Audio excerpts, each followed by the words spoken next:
कन्नौज के तालग्राम में एसपी विनोद कुमार ने पुलिस की मुस्तैदी पर की पैदल गश्त के दौरान स्थानीय लोगों और व्यापारियों से संवाद कर सुरक्षा का भरोसा दिलाया। वहीं क्षेत्र में सीसीटीवी कैमरों की संख्या बढ़ाने के निर्देश भी दिए।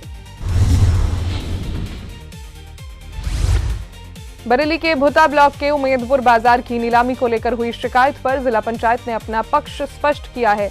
जांच में बाजार का लाइसेंस ग्राम पंचायत स्तर का पाया गया है। जिला पंचायत ने मामले का स्थानीय स्तर पर निस्तारण करने के निर्देश दिए हैं। बरेली के शेरगढ़ थाना क्षेत्र में सगे भाई की गोली मारकर हत्या के मामले में घायल युवक ने इलाज के दौरान दम तोड़ दिया। पुलिस ने आरोपियों की गिरफ्तारी के लिए कई टीमें गठित कर दबिश तेज कर दी है। थाना शेरगढ़ के ग्राम खजुआ जागीर की निवासिनी फैजी वाइफ ऑफ इसरार ने थाना शेरगढ़ पर सूचना दी है कि कल रात्रि में करीब 10:30 बजे उनके सगे देवर गुड्डू ऑफ तौफीक ने उनके पति इसरार को गाली गलौज होने पर वहां गांव में जाकर के गोली मार दी, जिनको तत्काल जिला अस्पताल भर्ती कराया गया था, जहां देर रात्रि उनकी मृत्यु हो गई है। इस संबंध में थाना शेरगढ़ पर मुकदमा प्राप्त संख्या 162/26 धारा 103(1) BNS 103/5 BNS का पंजीकृत किया गया है। बरेली के भोजीपुरा थाना पुलिस ने मादक पदार्थों के खिलाफ कार्रवाई करते हुए एक आरोपी को 4 किलो 795 ग्राम अवैध डोडा के साथ गिरफ्तार किया है। आरोपी के खिलाफ एनडीपीएस एक्ट के तहत मुकदमा दर्ज कर आगे की कार्रवाई की जा रही है। बरेली के भोजीपुरा थाना पुलिस ने राजकीय आयुर्वेदिक चिकित्सालय में हुई चोरी का खुलासा करते हुए एक आरोपी को गिरफ्तार किया है। पुलिस ने उसके कब्जे से चोरी का इन्वर्टर और बैटरी बरामद की है। आरोपी ने अस्पताल से अन्य सामान चोरी कर कबाड़ी को बेचने की बात भी कबूल की है।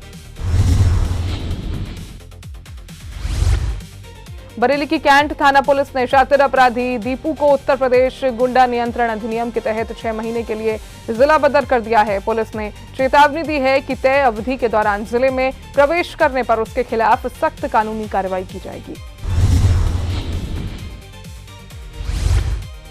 बरेली के अलीगंज थाना पुलिस ने मुखबिर की सूचना पर कार्रवाई करते हुए 2 तस्करों को 1 किलो 100 ग्राम अवैध अफीम के साथ गिरफ्तार किया है। दोनों आरोपियों के खिलाफ एनडीपीएस एक्ट के तहत मुकदमा दर्ज कर न्यायालय में पेश किया जा रहा है।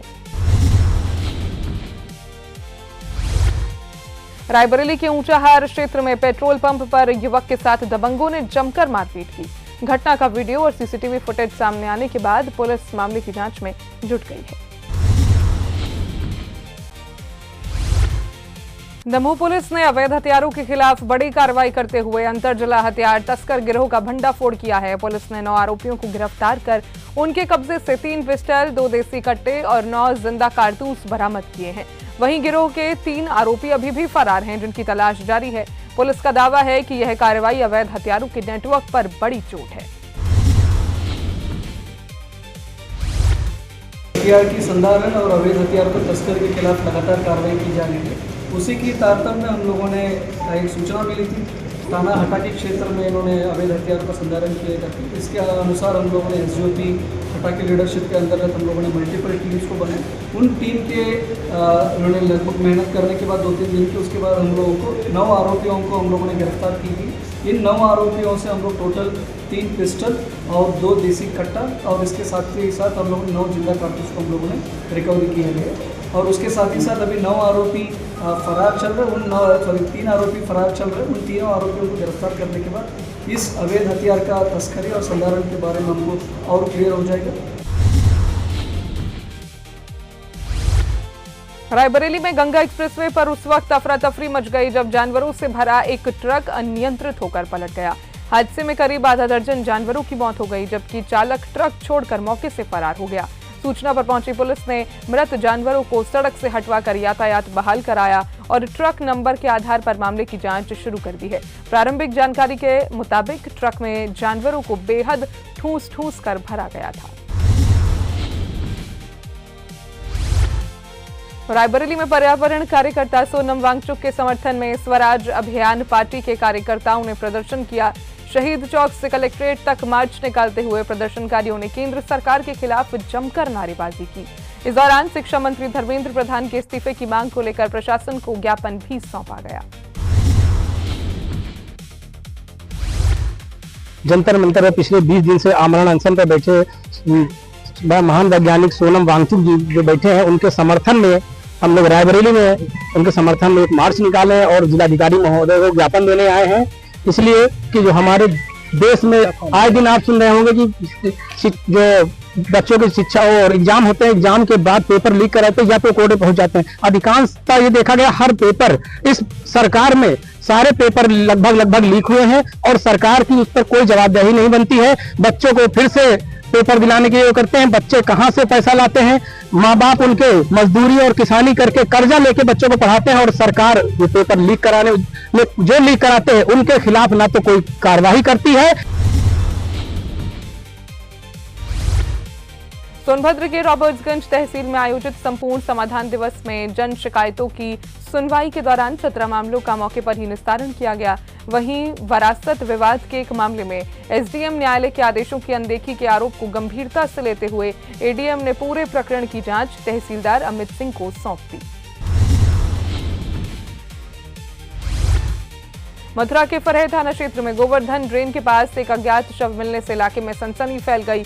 आशंका जताई जा रही है कि हत्या के बाद शव को यहां फेंका गया है। सूचना मिलते ही पुलिस मौके पर पहुंची और शव को कब्जे में लेकर पोस्टमार्टम के लिए भेज दिया। फिलहाल मृतक की शिनाख्त नहीं हो सकी है और पुलिस पूरे मामले की जांच में जुटी है। देखिए, थाना फरहेद क्षेत्र में गोवर्धन ड्रेन में एक अज्ञात शव मिलने की सूचना प्राप्त हुई थी। इस पर तत्काल थाना प्रभारी फरहेद और मेरे द्वारा घटनास्थल का निरीक्षण किया गया है। साक्ष्य संकलन की कार्यवाही फील्ड यूनिट टीम के द्वारा भी कराई गई है। अभी मृतक के शिनाख्त की कार्यवाही प्रचलित है और मृत्यु का स्पष्ट कारण जानने के लिए पंचायतनामा की कार्यवाही कराई जा रही है। उक्त प्रकरण में आवश्यक वैधानिक कार्यवाही कराई जाएगी।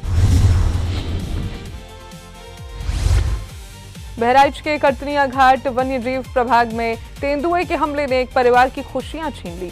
घर के बरामदे में सो रहे 80 वर्षीय बुजुर्ग पर तेंदुए ने हमला कर उन्हें बाहर घसीट लिया। परिजनों के शोर मचाने पर तेंदुआ जंगल की ओर भाग गया, लेकिन गंभीर रूप से घायल बुजुर्ग ने अस्पताल में दम तोड़ दिया। वन विभाग ने घटना की पुष्टि करते हुए परिजनों को आर्थिक सहायता और इलाके में गश्त बढ़ाने की बात कही है। बाघ था, बाबा जी हमारे सो रहे थे चारपाई पे, उनका गर्दन पकड़ कर खींच लिया बाघ। कहाँ सो रहे थे आपके बाबा? घर में बरामदे में सो रहे थे। तो कौन सा जानवर आ गया था? बाघ आया था किधर। देखा क्या आप लोगों ने? जी, हमारे अंकल ने छुड़ाया। कैसे उनकी जान बची? अंकल ने हमारे छुड़ाए उसे, तभी भागा छोड़ के बाद। कितनी देर संघर्ष करते रहे? 2 मिनट तक किया है। फिर क्या हुआ आपके बाबा को? फिर बाबा मतलब घायल हो गए, फिर हम लोगों ने लेके उन्हें ब्लॉक के लिए गया। ब्लॉक में दवा किए, फिर रिफ़र कर दिए, फिर बहराइच में लेके आए। पहुँचते मतलब उनका दम टूट गया।